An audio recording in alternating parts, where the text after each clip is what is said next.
एक समय की बात है। एक अनोखे गांव में लियाम नाम का एक छोटा लड़का और उसकी छोटी बहन लिली रहते थे। वे पूरे गांव में अपने अटूट बंधन और दयालु हृदय के लिए जाने जाते थे। एक धूप भरी सुबह लियाम को नदी के किनारे एक चमकदार रंगीन कंकड़ मिला। वह इसकी सुंदरता से आश्चर्यचकित था और उसने सोचा कि यह लिली के लिए एकदम सही उपहार होगा। उसने इसे गुप्त रखने का फैसला किया और इससे उसे आश्चर्यचकित करने की योजना बनाई। जैसे जैसे दिन बीतते गए, लियाम ने लिली के साथ अपना समय बिताया, गेम खेला, कहानियां सुनाई और हंसी साझा की। फिर भी उसे कंकड़ देने का सही समय नहीं मिल सका। हर दिन वह सोचता था कल उसे यह देने के लिए सबसे उपयुक्त दिन होगा। एक शाम गांव में भारी बारिश हुई।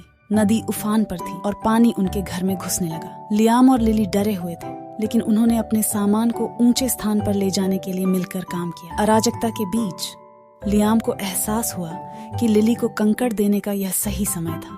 भारी मन से उसने लिली को अपने पास रखे कंकड़ के बारे में कबूल किया। लिली मुस्कुराई और अपने भाई का हाथ पकड़ लिया। लियाम, तुम्हें अपनी परवाह दिखाने के लिए मुझे एक कंकड़ देने की जरूरत नहीं है। हमारे पास एक दूसरे हैं और यह सबसे कीमती उपहार है। लिली के शब्दों में सच्चाई का एहसास होने पर लियाम को अपने दिल में गर्माहट महसूस हुई।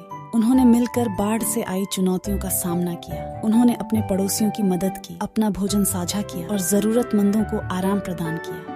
जैसे जैसे पानी कम हुआ और गांव का पुनर्निर्माण शुरू हुआ, लियाम और लिली को देने का वास्तविक अर्थ समझ में आया। यह भौतिक संपत्ति के बारे में नहीं, यह प्यार, दया और समर्थन साझा करने के बारे में था। उनका बंधन और भी मजबूत हो गया और गांव वाले उन्हें निस्वार्थता और करुणा के ज्वलंत उदाहरण के रूप में देखने लगे। और इसलिए लियाम और लिली की कहानी हमें याद दिलाती है कि सबसे बड़े उपहार वे होते हैं जो दिल से आते हैं, और दूसरों के साथ साझा करने की खुशी एक ऐसा खजाना है जिसकी माप नहीं की जा सकती।